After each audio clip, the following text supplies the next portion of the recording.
Ken Murphy, Chief Executive of Dyfed Archaeological Trust, one of the 4 Welsh Archaeological Trusts, and obviously the best one. And we're very excited to have him here to speak to us today on a site that I've visited, but not during the excavations. But I've seen so much social media activity about these many seasons of excavations. But recent excavations at St Patrick's, early medieval cemetery, Pembrokeshire. Over to you, Ken.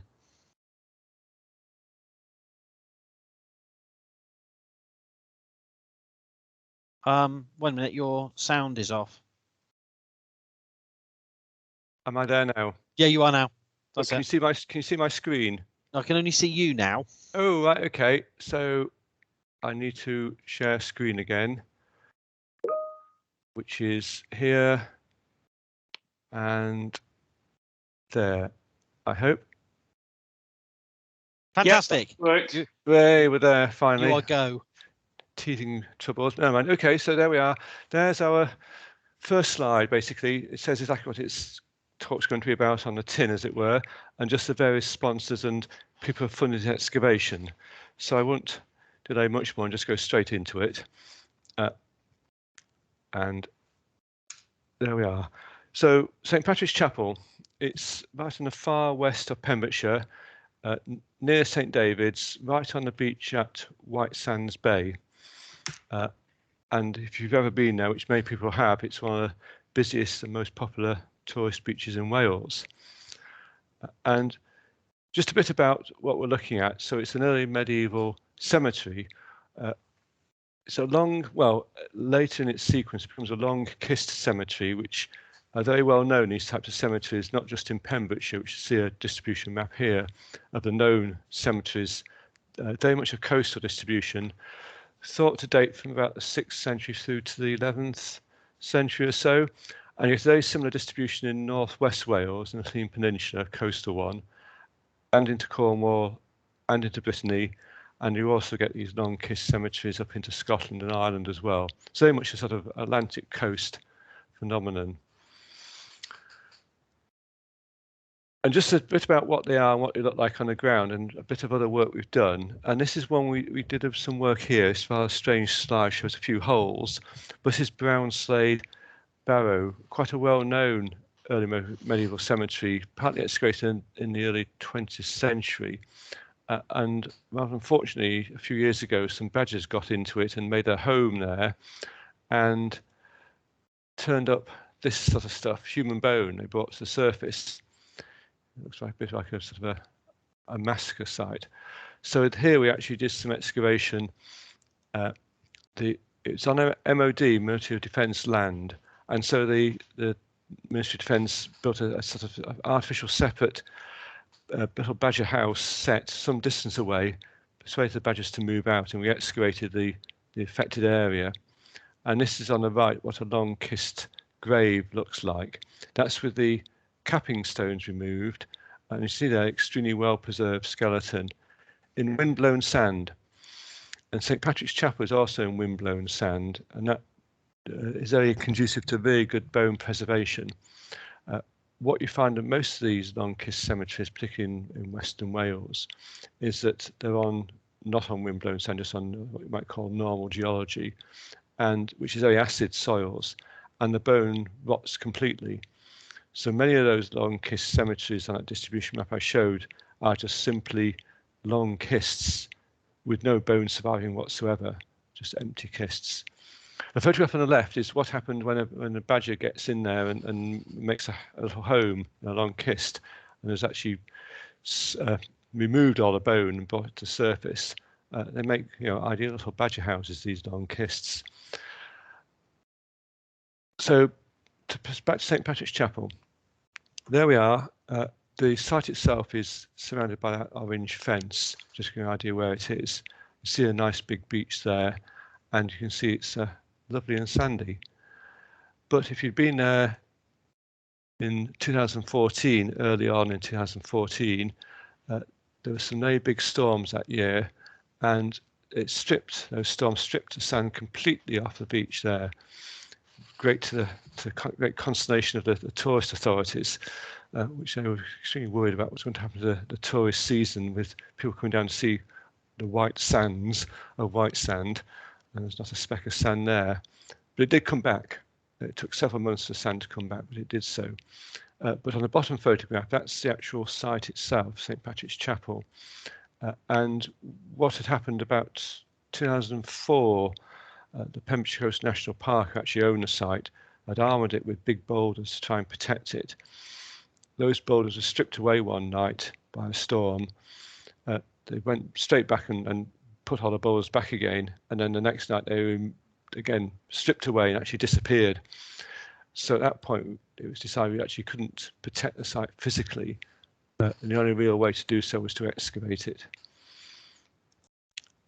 And in that 2014 storm, there's quite a bit of damage done to the site, and sort of graves which hadn't been seen before were exposed. This is one of the long kist graves, just sticking out of the sand. It's the very end of a long kist with a skull and the side slabs of the grave quite clearly visible there. We removed this skull and a couple of others in February of that year for safekeeping. But what really alerted us to the issue here was actually a local person found a skull rolling down the beach, which was rather disconcerting to say the least. So anyway, we went back and excavated in 2014 as the first season of work. And this is just the only known historical reference to the site, which is written about the year 1600. And you can see there it clearly names St. Patrick as the person who the chapel's dedicated to, and that in the year 1600 it was wholly decayed. And in 1924, some excavation was done. I say excavation sort of loosely. In fact, it was shoveled out inside the foundations of the chapel, and this was. We now know, in fact, what this chapel, which was then excavated in 1924, is stone built and sits on top of the early medieval cemetery. But anyway, 1924 they shoveled out the sand that accumulated inside the chapel foundations and went straight down, probably through all the floors, without recognising them, and hit burials, which are numbered there on that plan. But there was no idea from the report that's produced whether those burials were associated with the chapel or were earlier or whatever. It's very difficult, very poor excavation. And not much happened then until the 1970s. And at that stage, the chapel was in very poor condition. You can see there the bottom right photograph. The Pembrokeshire Coast path ran along the edge of the chapel itself, and visitor erosion was really quite severe, with big hollows being caused there in the sand dune over the chapel. And so at that point, this chap Douglas Haig, who was at the Royal Commission, Aberystwyth, did a bit of excavation. I think it's just a weekend work, and revealed, I think, about 5 graves in a very, very small hole he dug.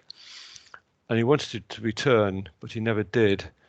So that was it. But it did actually, that piece of work really emphasised the potential of the site. And so 2014, summer of 2014, we returned to the site and excavated along the most vulnerable part, along the front edge by the beach. 2015 and 16, we did a bit more work, which is sort of the red areas in that plan. And then 2019 and 2021, last summer, we did the area in purple. So in fact, what we've done is excavated the most vulnerable part of the site to erosion. And the intention there was to try and excavate everything and then remove everything essentially, backfill the site, returf it, and hopefully it's going to be about another perhaps 50 years before erosion really pushes back and hits the unexcavated part of the site. That's the plan, although things are going quite quickly at the moment, and it's not doing particularly well, the backfill at the moment. But anyway, the first day, 2014, right away on the very first day, things that began to turn up. This stone cross was found on the beach immediately below the site, almost certainly just fallen out from the end of a grave as a grave marker of a early medieval type cross. This couple of slides just give you an idea, just see how close we are to the sea. just under some of the conditions there, which wasn't always bright and sunny as some of the slides seem to show. And this aerial photograph really emphasises just how close we are to the beach. That's the 2014 excavation trench. You can see, virtually on the beach itself. And one of the things we found, the first thing we had to do was remove the restoration work was done in the 1970s following that quite severe erosion that had taken place, as well as a car being put in one of the erosional hollows. You see they're being removed. There was concrete and brick and asbestos put in those hollows and then turfed over. And then sitting directly below that car were the tops of kiss graves, long kiss graves you see there being excavated. And we're pretty sure we've lost a layer of graves above these, because when we moved the car, in amongst bits of distributor and spring and wiring, there's bits of semi-articulated human bone. So quite a bit was lost along the very front edge of the site, but as we got further back into the excavation, it was a lot better preserved. And again, that's just what these long kists look like once you take the covering slabs off. And these two here, you notice they've got no skulls. They're the ones we removed in the February of that year for safekeeping, and we were able to reunite them with the rest of the bodies. So that 2014 work, we had to really sort of got to grips with the sequence. And essentially what the site is windblown sand. And at some time, probably in the prehistoric period, that windblown sand began to accumulate. It got to about 1.5 meters thick, and it stabilized, and quite a thick soil developed over it. And it's on top of that soil that as it were, the archaeology begins in the 8th century. And what happened is that, which I'll describe in a second, various things were laid out, and a cemetery was formed, and burials put in the ground. But as the windblown sand continued to accumulate, it covered those earlier burials, and more burials were put on top of them, and more sand and more burials, and more burials, and so on and so on, till we got about a metre and a half deep in burials, stacked up about 10 deep in total. So a really fantastic sequence of burials. And then on top of everything, that stone-built chapel, which was excavated in 1924, was built right on top of the early medieval cemetery, probably in the 11th or 12th century. So what are the results?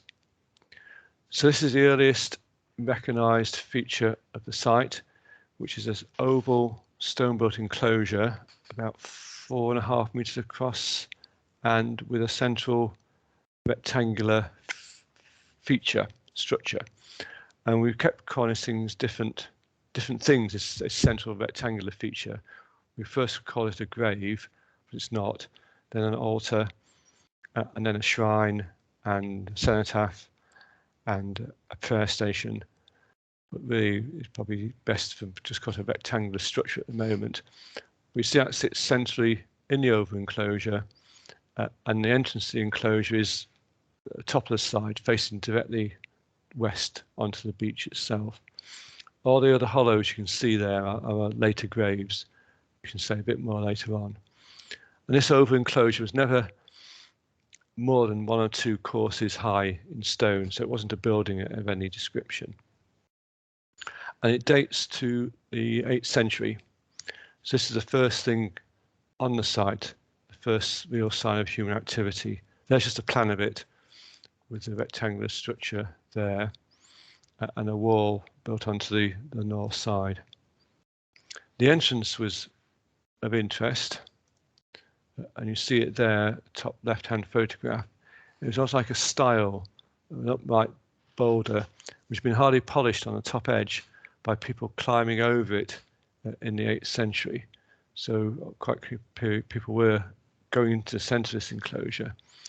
And within the enclosure itself was a pavement of quartz pebbles laid down, which have mostly been removed by later graves, but you can see bits surviving there.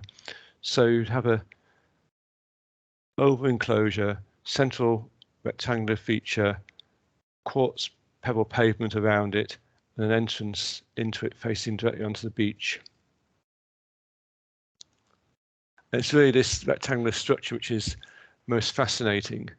Here you see photographs of it in various stages of dismantlement, and the right-hand side shows the earliest bit of it when we take it mostly apart, and you may be able to see a slight sort of circular feature there full of boulders and stones. That's a very shallow oval pit, and the base of the structure, there was nothing obvious in it in the way of remains, and we've had the fills analysed, and there's nothing detectable whatsoever in it. We were hoping to get some, perhaps the remains of perhaps I don't know, parts of a body or whatever surviving, but nothing obvious at all, I'm afraid. And then over that, the central right-hand photograph, a layer of stones and sand was laid down. And then centre left photograph, over that, more sand and then shale slabs laid over the top. And then later on, some quartz pebbles on the far left put over those slabs. And what's on this structure on these slabs is really quite remarkable. So again, all in the 8th century here, this is a very faint interlaced cross scratched onto the surface of this stone. It's very faint. It's also an act of sort of personal devotion rather than meant to be displayed, because it's virtually invisible under natural sunlight. It's only when you got it indoors and not under artificial light, it becomes readily detectable. That stone there had a little cross just scratched onto the surface, and this one here had this rather remarkable little figure scratched onto it, with its hands raised in a form of that's the early form of prayer, having your hands raised rather than together.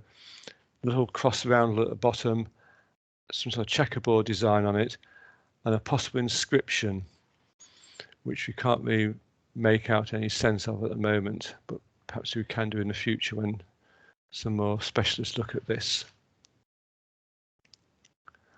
One of the side slabs, and this is the only real cross which was, you might call, is professionally made. It's been chiseled out quite sharply out of this stone. It's almost certainly was originally an upright grave marker, but it'd been reused as a side slab in this structure, with the cross actually facing inside, so that wouldn't have been visible. Then another cross, just they lightly scratched onto that stone, and then perhaps most remarkably on the end stone, which should face the entrance and the sea, was this inscription. So we've got a little inscription there, a little drawing of a ship or a boat, and a possible wave. An inscription, and this is from information from Patrick Sims Williams, is an Irish personal name, Don, D-O-N, and O-E-C means little or small. So it's Little Don, essentially what that name is there. And apparently it's that form of OEC was redundant, as it were, by the later 8th century. So we're looking at an 8th century inscription here, and one likes to think we've actually got someone who's come here from Ireland and described their name on this structure, and just drawn a little diagram of how they actually got here in the first place by a little boat or ship.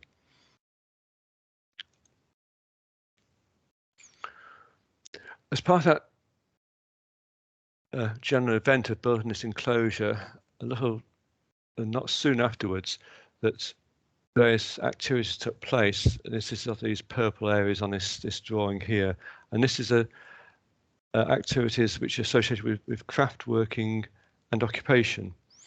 And we've got evidence of bronze working in the form of little crucibles for melting of bronze, little waste bits of slag and so forth, and some little clay moulds where they're making small bronze objects to pour the molten bronze into. And Mark Redknapp at the National Museum in Cardiff has looked at these moulds and can't really make much sense of what they are. They are making something, but there's no known artifact type which matches them. And he suggested they were making some sort of bronze pieces or fittings to put onto a wooden cross. Also amongst that was perhaps some evidence of ironworking, and also some tiny bits of amber, flaking amber to make beads or other small objects.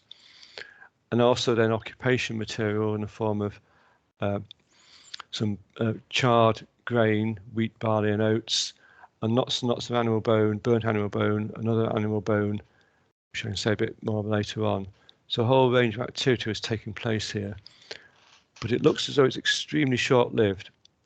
It was very quickly covered by wind-blown sand. It may only be a week or so of actual activity taking place around this enclosure, perhaps even just a day or so, and then it was covered over by sand. Oh, and that's just that black clay you see there is where all the bronze working and other artifacts came from.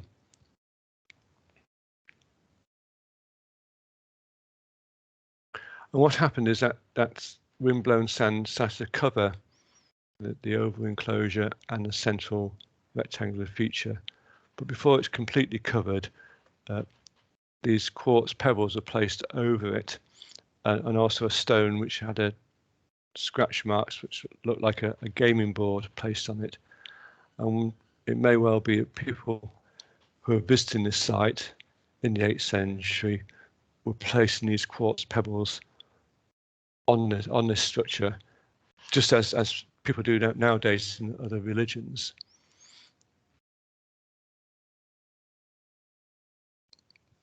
Eventually what happened is that everything's disappeared beneath the sand, and a very much larger rectangular, in this case cemetery enclosure, was built probably towards the end of the 8th century.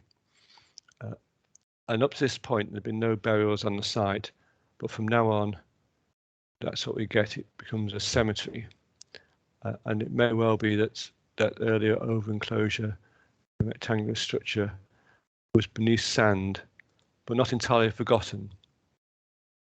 And particularly the rectangular structure, if you look at the top left photograph, was marked by an upright slab, which was snapped off at some time in the past. It had been a lot higher at one point. It's quite clearly visible because in the first years of the cemetery, what was happening was that children were being buried on the site, and they seemed to want to bury them as close as possible to that rectangular structure. Just children, and extremely young children at that. And you can see on the bottom right photograph there that at one point the sides of some of those covering slabs were chopped away in order to put in 3 infants into that structure itself. And on the bottom left-hand photograph, just there, an infant was buried right on top of the structure, which necessitated removing some of those quartz pebbles to put them there. And we had about 30 or so infants, in fact, just not infants, some are prenatal children as well, the youngest about 36 weeks. And I say the desire seems to have been, presumably by their parents, to bury their children as close as possible to this rectangular structure. So quite clear it held special significance for the burial of children. And at the moment, Katie Hamer, who was at Sheffield University, has now gone to London, is examining all the human remains and carrying out DNA and other analyses, and we may be able to get some idea whether these children are being brought in from quite some distance away to be buried at this site, rather than just being local people. There seems to be far too many to just be local. And then from then on, the sequence is that more sand came in, covered those earlier burials, and more burials are put in the ground. And then more sand and more burials and more sand and more burials. So eventually we got about 10 deep stacked up in burials, and we start to get both adults and children being buried at the site, but still the highest proportion is still of children being buried there rather than adults. We see here a couple of very typical burials. They're generally in the Christian tradition, i.e. east-west aligned with the head to the west and laid out, elongated. But a few unusual ones as well came along. So at this stage as well as this earlier stages of the cemetery, there was no long kiss graves present. The one on the left here you see is rather unusual. It's, as well as being slightly flexed, it's also prone. That's face down. And we had about 7 altogether of face down burials, all roughly at the same stratigraphic level. And there's a lot of debate about why this is so. It has been suggested perhaps of slightly dubious character, but also been suggested they were particularly devout people. So you've got sort of 2 ends of the scale there of why this was happening. The central one, there's a double adult burial. Again, they're both face down as well, and they both lost their skulls. And that's because later on, a very large circular pit was dug straight through several burials, and removing the heads of those 2. We're not sure why that pit was dug, but it may well have been to take a cross or similar marker, because it was roughly in the centre of the rectangular cemetery enclosure. And on the right is what we think is a bag burial in an individual which obviously had been placed in some receptacle of some description. It may well have been defleshed by the time it was buried at the site. And Katie's going to look at that to see if detect any bacteria on the bone, which would suggest it actually was exposed prior to burial. And what happened eventually is that the sand completely engulfed that rectangular cemetery enclosure. The wall is a big wall. It stood about over 1 metre high, but it just completely disappeared from the landscape.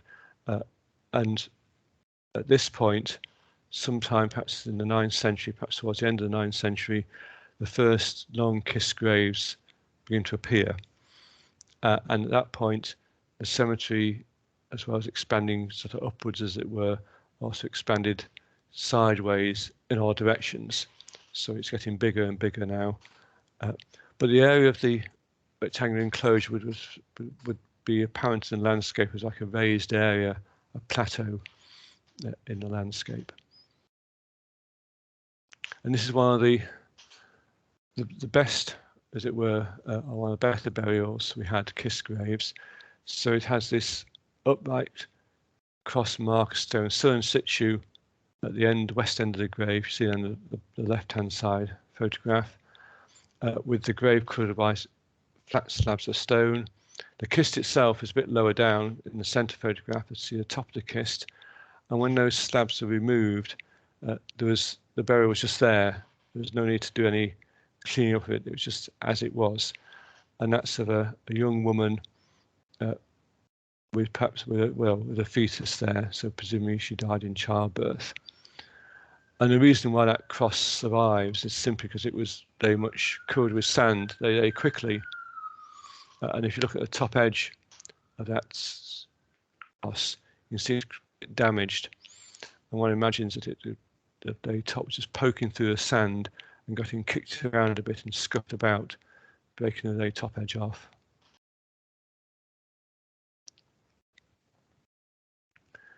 Eventually, in the 11th, 12th century, the area of the cemetery is covered by a layer of rubble, which you see here, so strange sort of greenish coloured stuff here.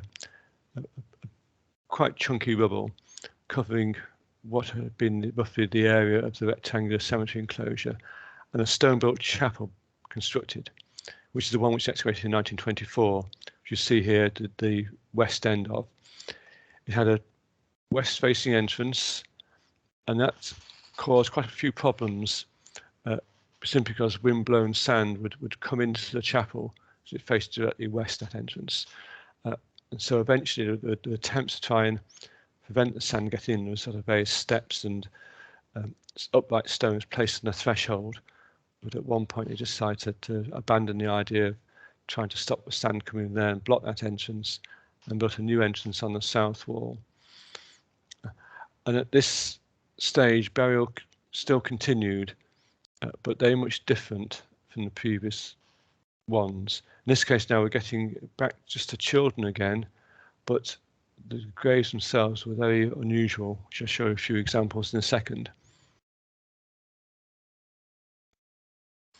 And apart from the artifacts I mentioned right at the beginning of the sequence in the 8th century, the bits of bronze working and glass beads and amber, there's very few artifacts from the site.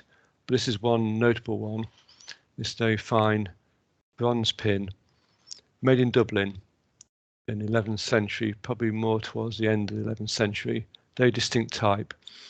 And it was found just outside the entrance to the chapel, pushed vertically into the ground. And whether that was deliberately put there as some sort of offering, or whether someone had been sitting there, pushed a pin in the ground just while they were doing something to retrieve it and just couldn't find it later on, we can't be sure. But it's a very nice little artifact. And this is one of the graves which associated with the chapel itself, 11th, 12th century. And whereas the earlier kiss graves I showed, the adult ones and other ones, were buried, they were not meant to be seen, this and the other ones, similar ones, were clearly meant to be visible and displayed. And here we've got very small kissed upright stones define the edges, upright slabs, horizontal slabs placed over it, and then quartz pebbles placed over that, and 4 little marker stones at each corner of the grave itself.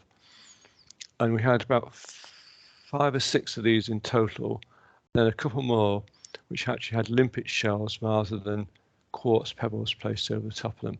So very nice little decorative graves. But burial rites seemed to cease quite soon after the construction of the stone-built chapel. And then the chapel just seemed to sit there, presumably as a place of worship, a place to visit when you were when you first arrived at White Sands Bay by ship, or you departed to go out to sea. The chapel is presumably where you would go to offer prayer, and it just sat there until sometime during the 16th century, when it just seemed to be just abandoned and left to decay. I won't go these. These are just the radiocarbon dates we've got from the site, 18 in all. I won't say much about them, but apart from the fact that you can see that they all cluster around the year 800. There were some later ones of those later burials that go with the chapel itself, but I won't say much about those. And this is the chapel itself, as revealed, and then we carefully record it, numbered all the stones, and removed it in order to excavate below. And we were at one stage thinking of trying to reconstruct the chapel once we finished the excavation. That proved just to be impossible. It was such poor construction technique, and some of the stones were just too small. So what we did, we placed the stones in piles once we backfilled over the chapel itself, where it had been. And just we did get loads of visitors at the site. You can see from the photographs, it's a very popular tourist beach. And last year alone, the excavation, 6-week excavation, June, July, I think we had 17,000 people we showed around. And we had one dedicated member of staff whose job was to show people around.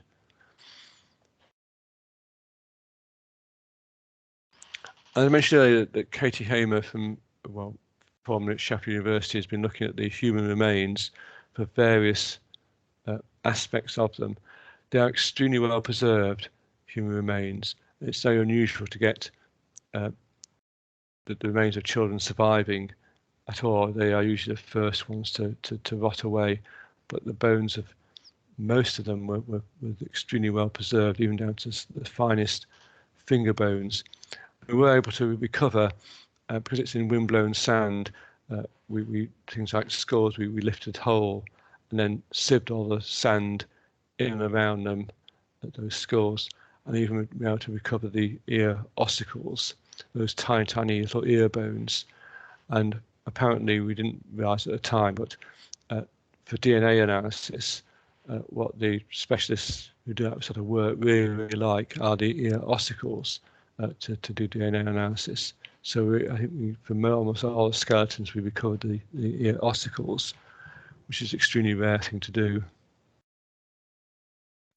And this is just a couple of signs that Katie's very much work in progress on this, but we're looking there at, you can see there, a very high proportion of what we call non-adults, and of those children, a very high proportion of young children, neonates, perinates, and so forth. I think the youngest we had was a 36-week-old fetus buried with what we think is a 11, 12-year-old girl, which may well be mother and child. What you normally find with this demographic curve is you expect to see a very high instance of infant mortality, which we've got there, but it is far higher than one would normally expect, but also then dropping off very sharply as it does there into late childhood, adolescent, and then picking up again into adult and getting quite steep in older age. But there's quite a marked increase there in young adults, young middle adult, and the reason for that possibly is we do seem to have, of the adults, quite a high proportion of females on the site, particularly of that young adult age. And again, Kate is suggesting now actually we're seeing death in childbirth. And just a quick bit about other things you can tell just by examining the bones. A lot showed quite periods of malnutrition and stress. Quite a lot had calculus build-up on their teeth, which is almost certainly in this case a malnutrition indicator, and also rickets. This particular individual here, this young child here, and Katie's looked at this in quite a lot of detail, and rickets is caused by vitamin D deficiency. It can be either caused by lack of sunlight or poor diet, but looking at this individual, the diet seems to be fairly okay, and what we seem to have got is 2 episodes of stress in that particular bone.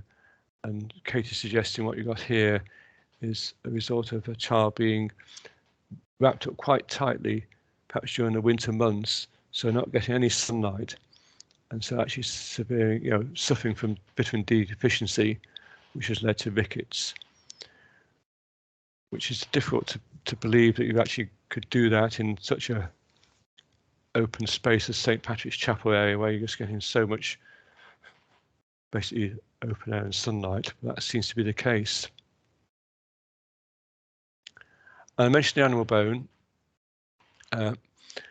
again being looked at by still work in progress. It's quite a big assemblage for Wales for this period. Again, obviously animal bone, like human bone, decays normally very quickly on the acid soils, but here again, well preserved. It comes mostly from the 8th century occupation deposit. And we're getting, as you expect, not unusually, cattle and sheep are quite prominent, but also other species, including otter and bird bone, which they seem to be again eating birds, which you wouldn't normally expect to do so now. Species that are either too small or one thought would be rather unpleasant to eat, but they do seem to be sourcing food from a variety of sources. And we've also got a assemblage of fish bone as well, which is being looked at. Again, that's still work in progress.